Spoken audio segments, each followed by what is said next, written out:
अब अभी जो बाद में आए वो भी देख लेना एक बार। हम इस क्लास में पढ़ रहे थे सिंधु घाटी सभ्यता। सिंधु घाटी सभ्यता की लगभग तीसरी क्लास पे आ चुके हैं। आगे आगे जाके पूरी सिंधु घाटी सभ्यता समाप्त हो जाएगी। हमने पाषाण काल से पढ़ना चालू किया था, पाषाण काल को देख लिया था। पाषाण काल के बाद हम ताम्र पाषाण काल पे आए और आज आ गए सिंधु घाटी सभ्यता की तीसरी क्लास पे। सिंधु घाटी सभ्यता जब प्रारंभ हुई थी तो प्रारंभ में हमने देखा था कि चार्ल्स मेसन ने सबसे पहले हड़प्पा के टीलों के बारे में बताया और टीलों के बारे में बताने के बाद इस सभ्यता पे किसी का ध्यान नहीं गया। बाद में जब रेलवे की खुदाई हो रही थी, उस खुदाई के दौरान ब्रांटन ब्रदर्स ने इस सभ्यता के जब स्थल मिले, ईंटें वगैरह मिली, तो सभी का ध्यान इस सभ्यता की ओर गया।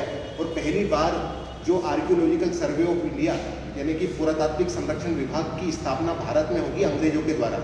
और जो इसके पहले महानिदेशक रहेंगे उनका नाम है अलेक्जेंडर कनिंघम। उनके प्रयास से इस सभ्यता की खोजें होने लगी और बाद में जॉन मार्शल के नेतृत्व में हमारे भारतीय दयाराम साहनी और राखलदास बनर्जी ने हड़प्पा और मोहनजोदड़ो की खोज की। इसीलिए इस सभ्यता का हमें पता चला। पहले तक ये सभ्यता नहीं थी। सीधा पाषाण काल के बाद, आदिमानव के बाद हम वैदिक सभ्यता जो कर्मकांड की सभ्यता है उस पर आ जाते थे।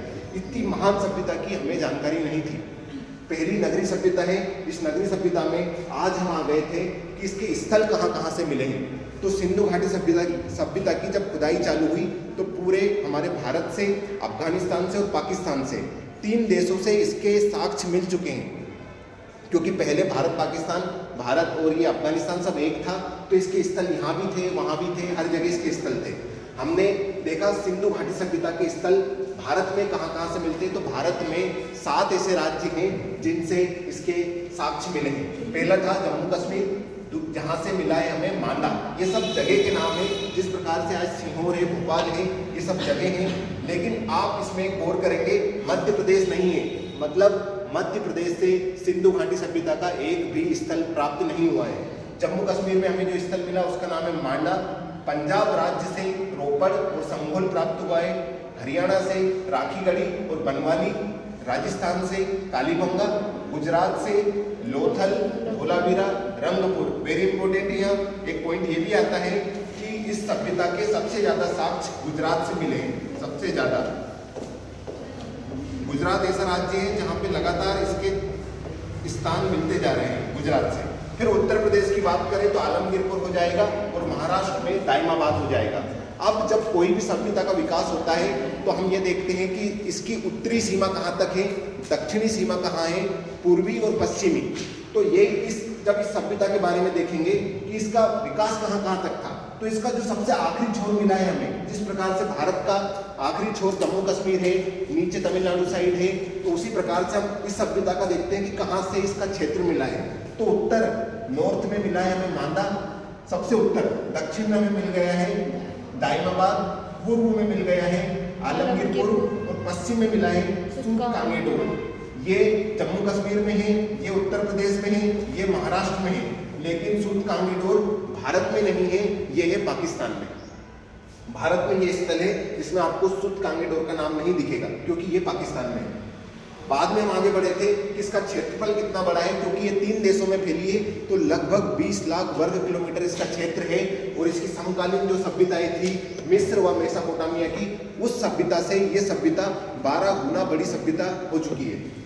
बाद में हम लिपि के बारे में देखते हैं कि लिपि किस प्रकार की थी। तो मैंने पहले भी आपको बताया था, हमने जाना था कि इस लिपि को आज तक पढ़ा नहीं गया है क्योंकि ये लिपि कैसी चित्रात्मक लिपि है, चित्र बना के लिखते थे।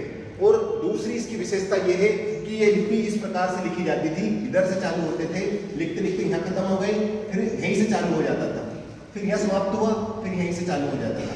मतलब ये लिपि पहले दाएं से बाएं लिखी जाती थी, वो जो सेकेंड लाइन है वो बाएं से दाएं जाएगी, फिर तीसरी लाइन इधर से इधर आ जाएगी। इस प्रकार से इस लिपि के नए नए नाम रखे। एक है गोमुद्रिका लिपि, जिगजैग लिपि या विस्त्रोफेदन लिपि। ये सभी एग्जाम में आए हुए क्वेश्चन है। सिंधु घाटी सभ्यता की लिपि के क्या क्या नाम है।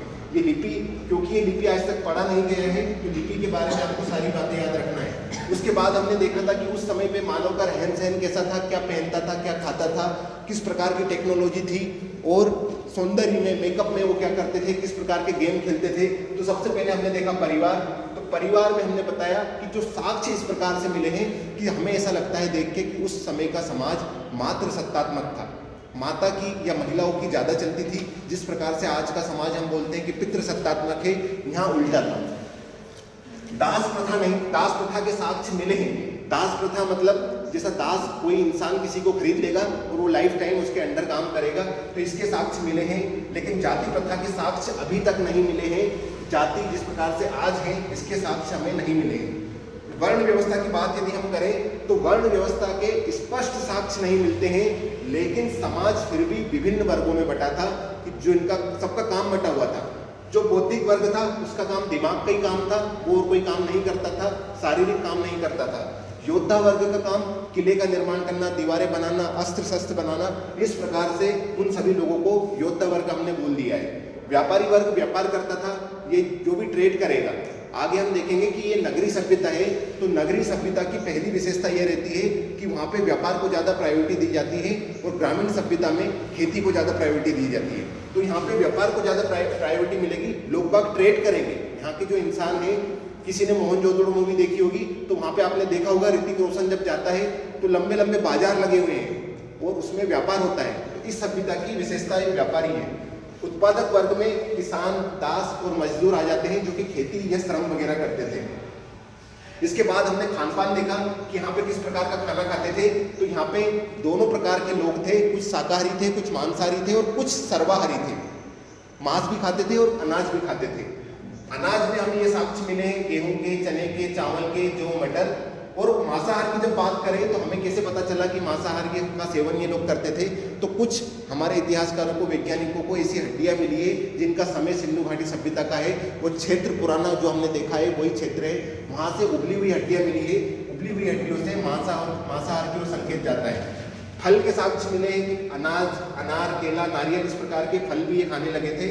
बाद में कपड़ों की बात आती है कि किस प्रकार के ये कपड़े पहनते थे। तो कपड़े पहनने में आप पहले ध्यान रखना, हम जो बात कर रहे हैं लगभग 2350 BC की बात कर रहे हैं। मतलब आज से 4 से 4,500 साल पहले इन्होंने पहली बार कपास की खेती की होगी और विश्व में, पूरे वर्ल्ड में पहली बार कपास की खेती के साक्ष्य हमें यहीं से मिले हैं।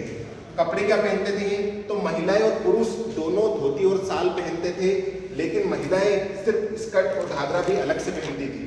वस्त्रों पर जिस प्रकार से आज डिजाइन होती है, कुछ लिखा रहता है, कढ़ाई रहती है, बुनाई रहती है, ये करना ये सीख चुके थे। रंगाई करना सीख चुके थे। कपड़ों को कैसे रंगा जाता है, सफ़ेद कलर को नीला कैसे किया जाता है, लाल कैसे किया जाता है।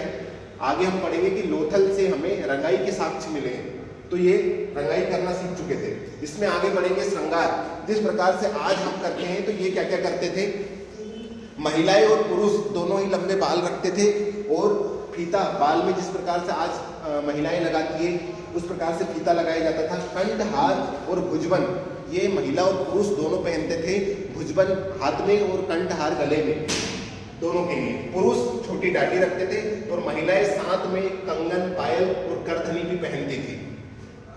एक नोट हमने लिखा था कि नाक में पहनने वाले आभूषण के साक्ष्य नहीं मिले हैं, हो सकता है आगे मिल जाए, लेकिन अभी तक हम ये मान के चल रहे हैं कि सिंधु घाटी सभ्यता के लोग नाक में कुछ नहीं पहनते थे और महिला पुरुष दोनों ही लंबे बाल और ये सब पहनते थे। धातु की बात की जाए तो सोना भी मिला है, यहाँ से चांदी भी मिला है, तांबा भी मिला है और कांसा भी मिला है। चारों धातु के साक्ष्य यहाँ से मिले हैं। मेकअप की बात की जाए, वेरी इंपॉर्टेंट, उस समय पे तांबे का बना हुआ हमें दर्पण मिला है, कांच मिला है, जिसमें शकल देख के सजने संवरने का काम करते थे। साथ ही हाथी दांत से बना हुआ कंघा मिला है। जब बड़े बाल महिला भी रखेगी, पुरुष भी रखेंगे, तो कंघा कैसे बनाया इन्होंने, हाथी दांत से बना लिया। Powder, lipstick, nail polish, makeup box, इन सभी के साथ हमें यहाँ से मिले हैं सिंधु घाटी सभ्यता से। अंतिम स्लाइड पे आते हैं। जब इतना एडवांस मानव था तो क्या इन्हें शिक्षा का ज्ञान था। शिक्षा के ज्ञान में हमने देखा कि इन्हें गणित का भरपूर ज्ञान था, क्योंकि हमें ईंटे की जो साइज मिली है 4:2:1, ये बिना गणितीय ज्ञान से संभव नहीं है। जो सड़कें मिली है वो बाकायदा समकोण में 90 डिग्री पे काटती है एक दूसरे को, ये बिना गणित के संभव नहीं है। तो गणित का ज्ञान ये था। धातु गलाने की विधि हम देखते हैं कि जब भी कांसा बनेगा, ये सभ्यता कांस्य युगीन सभ्यता है, तो 2 धातु को गला के बनाया जाएगा। एक धातु तांबा थी, दूसरी टीन थी, दोनों धातु को मिलाएंगे गला के और कांसा बना लेंगे। तो धातु विज्ञान का किस प्रकार से मेटल को गलाया जाता है, इसका ज्ञान इन्हें हो चुका था। यहाँ से हमें कोल्ड स्टोरेज या वेयर हाउस के साक्ष्य मिले हैं अन्नागार के। इससे ये अनाज को लंबे समय तक स्टोर कर पाते थे, नमी, चूहे वगैरह से बचा पाते थे। तो इन्हें सापेक्ष आर्द्रता का भी ज्ञान था। बाद में गेम की बात करें तो गेम में इन्हें इंडोर और आउटडोर दोनों के साक्ष्य मिले हैं। इंडोर में हमें पासा, नृत्य संगीत के साक्ष्य मिले हैं और आउटडोर गेम में हमें स्टेडियम, प्लेग्राउंड, ढोला बेरा से मिले हैं। मछली मारने का हुक मिला है जिससे ये गेम खेलते थे और साथ ही हमें एक इस प्रकार से मोहनजोदड़ो से एक सील मिली है जिस पे एक महिलाएं नाच रही है और एक पुरुष ढोल बजा रहा है मोहनजोदड़ो से। तो वहीं से हमने अनुमान लगाया था कि नृत्य संगीत भी यहाँ भरपूर व्यवस्था में होता था। ठीक है, मेजर वाले जा सकते हैं।